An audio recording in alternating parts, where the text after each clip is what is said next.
Вот такое вот у меня убежище. Скромненький телевизор, 43-я диагональ, пару бойлеров. Сейчас объясню зачем. Ну, понятно, чтобы вода шла в другие помещения и в дом. Гидроаккумулятор на 100 литров, на 15 литров гидроаккумулятор, насос. Скважина прям с убежища идет. Скважина у нас вот. Опа! И заходит сюда. А это уже на разные помещения пойдет, но об этом немножечко позже. Итак, мы находимся сейчас 2 метра глубиной под землей. Панель перекрытия 47 сантиметров. Это очень нифигово. Вот такая вот дверь. Я шумоизоляцию сделал. Ну, чтобы спокойнее здесь было. Тут потише было. Такая вот шумоизоляция и утеплитель плюс еще ко всему. Дверь вот так раз и закрывается. Ну, здесь засов. Я еще не закончил тут с вот этим, поэтому извиняюсь за колхоз. Дверь собирал своими руками. Это бронедверь. Вот. Сюда буду наваривать лист железа в толщину практически сантиметр. Здесь усиленный такой профиль идет, 4, каленая сталь. Каленая сталь, ну 4,5 даже. Труба такая. Все своими руками варил. Такая вот решетка. Стереодур, шумоизоляция и утеплитель в то же время. Вот. Тоже запасы не успел поскладывать. Ну, я сейчас вам поподробнее расскажу. Вот тут эта панель видно. Отлично видно. Вот откосы еще не доделал. Ну, тоже вот видите. Можно заметить, арматурой все усиливал. Вот. Здесь я поштукатурил, пошпаклевал. Все было вот в таком состоянии. Вот. Ну, я не доделал, но времени не было. Надо было в 23-м году побыстрее сюда попадать, закончить, чтобы были условия. Ну, все такое, вы все понимаете. Здесь буду арку прорезать, вот такую вот. И дальше будет идти вглубь под землю. На 3 метра так, как в Майнкрафте, так по диагонали. Так, оп.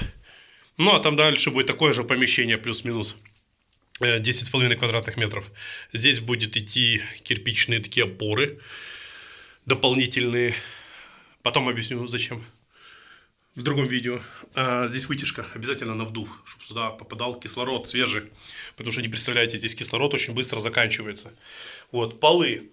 Полы у меня теплые. Сейчас расскажу, кстати, как будет очень интересно, нестандартная такая система. На улице, когда минус 20, здесь плюс 15, да. Но это все равно чуть прохладно, поэтому у меня вот таких 2 бойлера здесь стоят. Помимо на технические помещения идет вода и в дом. Еще вот развилка идет, которая ведет на всякие помещения. А вот качает воду, которая гоняет циркуляционным насосом в помещение наверх. Вот это оно наверх уходит. А это уже сверху оно возвращается вниз. И оно по полу вот так идет. У меня пол здесь бетонный, я просто линолеум постелил. Но вот так идет змеями. Вот так вот. Змеями от стены до стены. То есть кровать горячая все время, постоянно. Пол нагревается, если прям вот сильно так греть, то до 40 градусов. Ну, в общем, оно вот так вот змеями, такие вот, ну, змейками вот так идет. Шаг где-то, ну, 15 сантиметров между трубами. Я так решил. И вода возвращается вот сюда, в этот бойлер. С этого перетекает в этот. И опять оно идет себе циркулировать. Тут 3 позиции в этом моторе. 25, ну в циркуляционном насосе, 25 ватт, 50 ватт, 75 ватт. У меня всегда на единичке работает, этого с головой хватает. Любой инвертор потянет это дело. Никаких расширительных баков, никаких дополнительных там расчесок. Ну, знаете, которые крутите, регулируете там давление, еще что-нибудь, там температуру. Не надо. 20 минут пол горячий. Реально горячий пол. Ну, не горячий, он теплый такой, прилично. Через час уже просто будет душно здесь.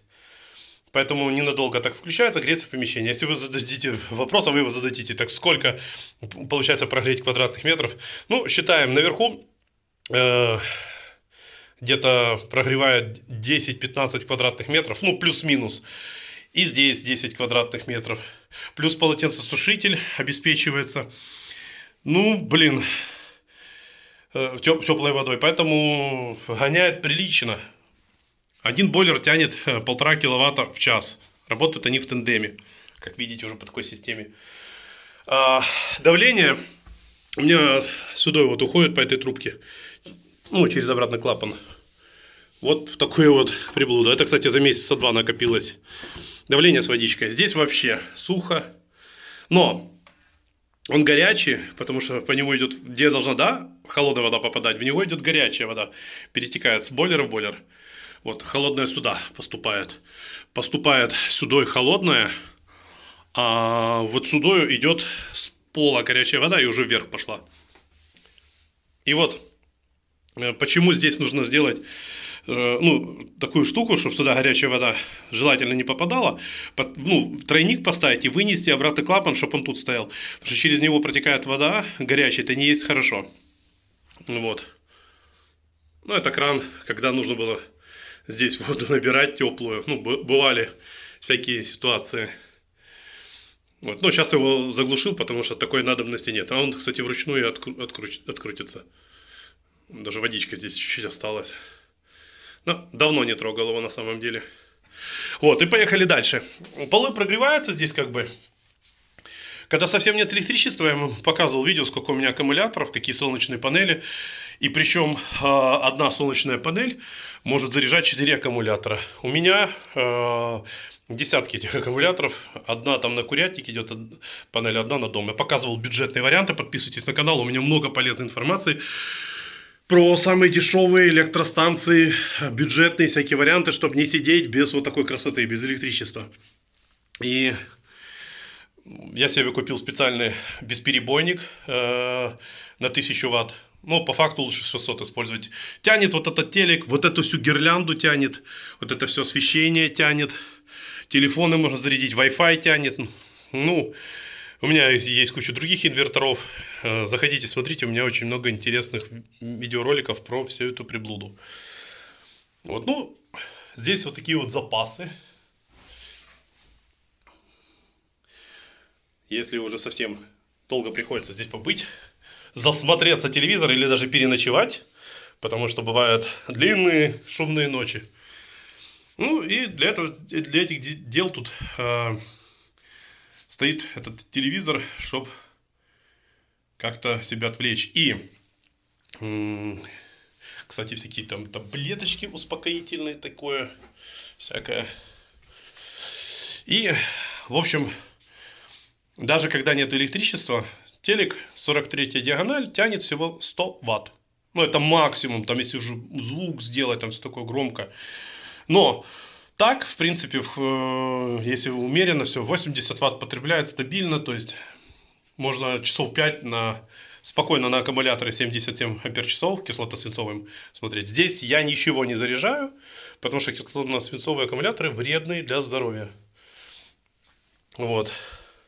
Вот такое вот помещение прекрасное. Дверь еще буду доделывать. Буду вообще трубы здесь утеплять, все. По поводу запасов продуктов я уже снимал много роликов, как запасать, как лучше их долго хранить, чтобы ничего нигде не пропало. Вот. Заходите, смотрите. Что касаемо бойлеров. Когда нет электричества, когда все стрелки уже упали, уже все уже использовал тепло, но такого быть у меня не может, потому что у меня есть генератор. Ну, включаю вот такую вот штуку, здесь просто пару минут работает, и уже быстро становится здесь тепло. Отсюда тепло не уходит, потому что здесь, как видите, монолитное помещение. Вот. Делал все максимально быстро и бюджетно. Но, тем не менее, как ни крути, очень даже уютно. Очень уютно. Вот. И, кстати, друзья, если вы хотите увидеть видео, как я здесь все это строил, делал, все это трубы прокладывал, как заливал. Сначала одну стяжку заливал черновую. Потом, когда выровнял, стереодур проложил, потом трубы, сетку металлическую, все вот, ну, как вот армировал это все. Это у меня есть как микрофибру, сколько к чему, кстати, размешивать. Очень показываю тему, чтобы полы не трещали, крепкие были. Ну, я как все закончу, ну, как заканчивал ролики, у меня не было же здесь ничего вообще. Вы можете увидеть, как это все строилось, как это все делалось. Вот. А вот это, я уже сказал, да, это 2 трубы для теплого пола, а это 2 трубы холодная горячая вода, которые уже идут в помещение, в дом. Эти 2 трубы, которые гоняют воду вот так циклично, ну, там свое дело сделал и возвращается водичка. Вот, я обозначил их изолентой, что сюда она более остывшая уже попадает. Вот. Если кому интересно, я нарисую вот эту вот схему, как можно такое оборудование сделать, и чтобы у вас, ну, потому что тут такая каша, да, вермишель такая с труб получилась, и чтобы не запутать вас, я могу в минимальных масштабах нарисовать на листочке про это видео, знаете, вам будет очень интересно это увидеть, ну, для тех, кто это не понял. Если вы хотите видео увидеть, как я тут все строил, напишите в комментариях, обязательно сниму. Подпишитесь на мой телеграм-канал, это абсолютно бесплатный канал, где вы можете абсолютно бесплатные советы получить по различным такой теме: аккумуляторы, инверторы и так далее. Никто ничего не рекламирует, не нарушаем правила сообщества, мы там не ругаемся, не ругаемся ни матом, и мы ни в коем случае не обсуждаем политику, религию. Вот, поэтому добро пожаловать, поставьте этому ролику лайк, я очень старался. Спасибо за просмотр.